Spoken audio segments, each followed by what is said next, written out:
Question था chief selector के वाले से, लेकिन पाकिस्तान की मैशियत आपको पता खतरे में है और आपने कब तक रखा हुआ है चाय के वाले से। मिनिस्टर जी कह रहे हैं नहीं कि पानी है यार, गर्म पानी है। चले फिर मैं ठीक, सबसे क्योंकि चाय ज़्यादा का फॉलो मग कर रहा लगा हूँ, आगे देखें। कह रहे हैं चाय कम नहीं कर दें। देखें, तो पानी है। चले ठीक है, चाय के वाले से बता दें मैं बड़ा कम देखें, किया आपने कुछ चाय इस वाले से, जो मिनिस्टर कह रहे हैं कम कर दें। मैं पानी गर्म पी रहा हूँ जी, इससे ज़्यादा आपको मैं क्या इसका बता सकता हूँ इसी वक्त। दूसरा देखें, आपका पॉइंट ठीक है और यही हमने डिस्कस किया था कि ये आपके सुपरस्टार्स जो है ना पीजेएल में नहीं हैं। सो हम क्या करें कि ये फिर भी मैं आपको बता रहा हूँ ना कि 6 अगर फ्रेंचाइज हैं तो 30 लोग इंटरेस्टेड हैं इनको ख़रीदने के लिए। मैसिव एक तरह से ट्रैक्शन जिसको कहते हैं ना और इंटरेस्ट है।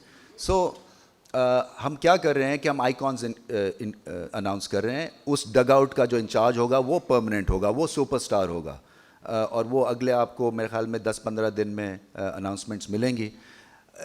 एक इन्वेस्टर के लिए इसमें जो सबसे बड़ी चीज़ है कि फ्यूचर में इन्वेस्ट कर रहा है पाकिस्तान की।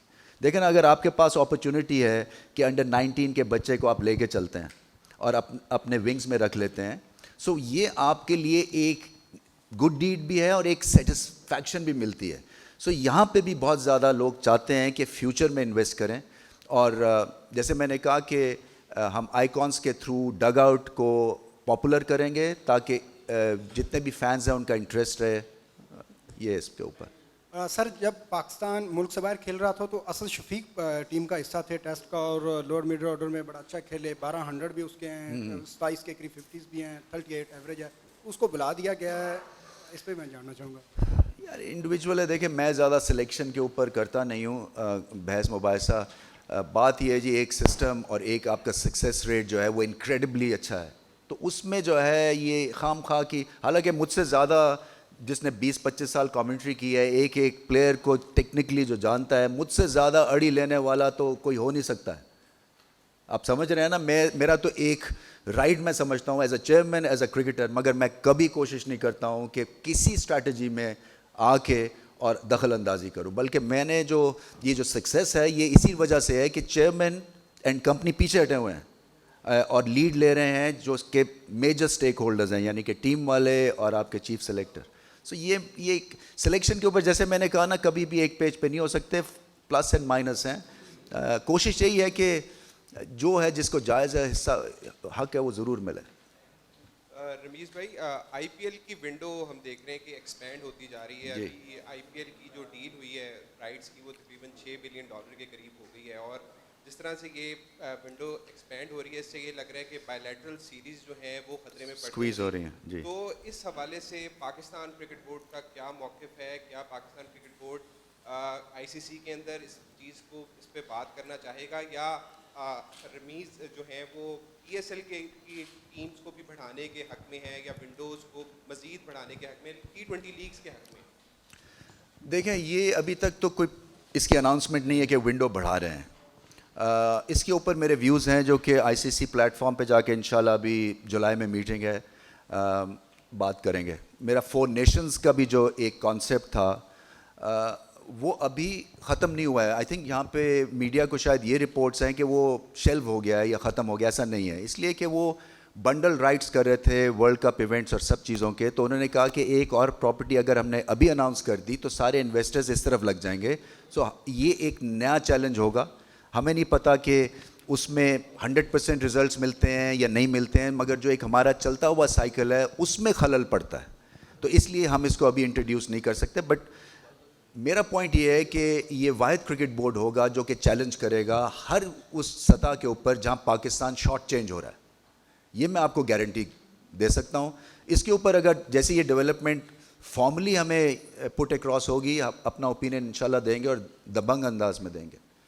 बाकी मैं जल्दी ये भी बता दूं कि हमने एक फ़ंड भी कायम किया है पाकिस्तानी क्रिकेटर्स के लिए, और वो फ़ंड इसलिए कायम किया है कि इतनी ज़्यादा लीग क्रिकेट में जाके खेलते हैं। और मैं देख रहा था कि ऑस्ट्रेलिया के अगेंस्ट जो लास्ट टेस्ट मैच था उसमें सकत ही नहीं थी, कई प्लेयर्स में बर्न आउट थे, क्योंकि इतना ज़ोर लग जाता है इन लीग्स में जाके या जब ये खेल रहे होते हैं बाहर मुल्क से कि जब आते हैं हमारे इम्पॉर्टेंट, और ये सबसे इम्पॉर्टेंट सीज़न है एवर।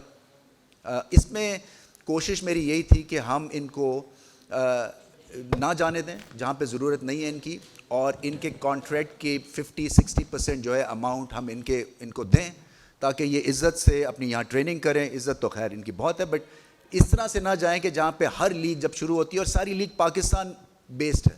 ابھی جو ایمریٹس میں ہو رہی ہے 9 ان کو اوورسیز پلیئرس چاہیے ہیں, 11 میں سے 9, اور اسی وقت آپ کی ساؤتھ افریقن لیگ ہو رہی ہوگی تو ساؤتھ افریقن کرکٹرز تو نہیں اویلیبل ہوں گے, بگ بیش ہو رہی ہوگی آسٹریلینز نہیں ہوں گے, تو کون آئے گا پاکستان کو یہ اس میں کریں گے.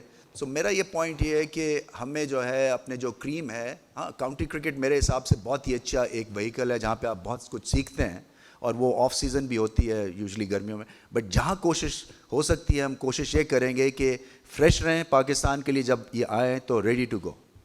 ہم لیفٹ سائڈ سے لاسٹ 3 کویشچنز لیں گے. ابو بکر جی. رمیز بھائی, آپ نے لیگز کی بات کی ہے, تو ایک لیگ کشمیر کے نام سے بھی ہو رہی ہے, اور وہاں پر ہم نے دیکھا ہے کافی زیادہ انتظامی اور مالی بدعنوانی کی بھی خبریں دکھائی دیتی ہیں. ایون کہ جو رنر اپ اور ونر تھے لاسٹ ایئر کے, ان کو ابھی تک انعامات نہیں مل سکے, ان کے جو پرائز انہوں نے اناؤنس کیے تھے. اس کے ساتھ ساتھ man of the match, man of the series. بہرحال یہ سب چیزیں پاکستان کرکٹ بورڈ کے این او سی کے ساتھ جڑی ہوئی ہیں, کیونکہ جتنے بھی لوگ اس لیگ میں انویسٹ کرتے ہیں وہ پی سی بی کے این او سی کی وجہ سے کرتے ہیں. تو اگر یہ بدنامی ہوگی پوری دنیا کے اندر, اس طرح کی چیزیں ہوں گی, تو after all Pakistan cricket, Pakistan اور کشمیر کی بدنامی ہوگی. تو اس کے لیے آپ نے کیا اقدامات کیے؟ دیکھیں, جو ہائر اتھارٹیز ہیں ان کو ہم نے یہ چیلنجز جو ہیں وہ پریزنٹ کر دیے ہیں, اور ہمارے پاس بھی رپورٹ آئی ہے 4 فرینچائزز خوش نہیں تھیں. سو اس کے اوپر جو ہے دیکھیں, یہ ایک نیریٹو بڑا اسٹرانگ ہے, اور اس نیریٹو کو شاید بلڈ کرنے کی بھی ضرورت ہے. میں یہ سمجھتا ہوں ایک, بٹ جب تک کہ چیزیں کوشر نہیں ہوتی ہیں ہمارے لیے بھی مشکل ہو جاتا ہے. سو ہم نے جہاں پہ یہ چیز جانی چاہیے تھی وہاں پہ ہم نے بھجوا دی ہے. آپ کا ایگزیکٹلی پوائنٹ جو ہے نا, ہمارے پاس تو ان رائٹنگ آیا ہوا ہے. جی رمیز بھائی, پچھلے کچھ عرصے میں جس طرح سے کرکٹ بورڈ اور کرکٹ گرو کی ہے پاکستان میں, فینس کی بھی خاصی سپورٹ آپ کے پاس حاصل ہے, اور جس طرح سے آپ پریس کانفرنس کر رہے ہیں اس میں بھی کانفیڈنس تو ہمیں نظر آ رہا ہے جی. لیکن دوسری طرف آپ نے کہا کانفیڈنس اس لیے کہ کیمراز جو ہے نا, یہ میرے لیے اتنے مشکل کام نہیں ہے ان کو جھیلنا. اچھا, دوسری طرف آپ نے کہا کہ آپ نے وزیر اعظم کو عرضی ڈالی ہوئی ہے ملاقات کے لیے, لیکن ہم دیکھ رہے ہیں کہ وزیر اعظم دوسری طرف جو ہے وہ سابق چیئرمین جو ہیں ان سے ملاقات بھی کر رہے ہیں, اور کچھ حکومتی رہنما یہ بھی کہتے ہیں کہ کیونکہ ہم اکنامک کرائسس میں ہیں, جیسے ہی ہم نکلیں گے سب سے پہلا کام یہ کریں گے کہ رمیز راجہ کو گھر بھیجیں گے. تو اگر ایسا کچھ ہوتا ہے تو رمیز راجہ کیا کپتان کے کھلاڑی کی طرح ہی ایک مزاحمت کریں گے, یا جو فیصلہ ہوگا وزیر اعظم کی طرف سے اسے منوان قبول کریں گے؟ وہ پیٹرن ان چیف ہیں جی, پوائنٹ کہنے کا یہ ہے. مگر آئی تھنک اگر آپ کے فینز آپ کے ساتھ ہیں اور آپ کی پرفارمنس بولتی ہے تو مشکل ہو جاتا ہے یہ ڈیسیجن کرنا میرے حساب سے, بٹ ان کی کال ہے کمپلیٹلی. رمیز بھائی, پہلے ٹیم کا اعلان ہوتا تھا تو چیف سلیکٹر تھے, وہ یہاں پہ آ کے پریس کانفرنس کرتے تھے اور پلیئر کی کارکردگی کے بارے میں. آپ ان کے لیپ ٹاپ کے پیچھے پڑ جاتے ہیں, میرے خیال سے سمیع الحسن نے کہا جی آپ مت جایا کریں.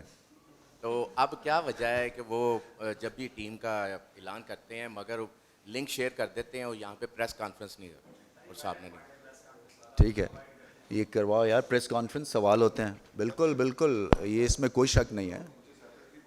ہاں ہاں, تھینک یو ویری مچ, بہت بہت اور آپ شکریہ سب آپ کو کا. جمعہ مبارک ہو. مہربانی.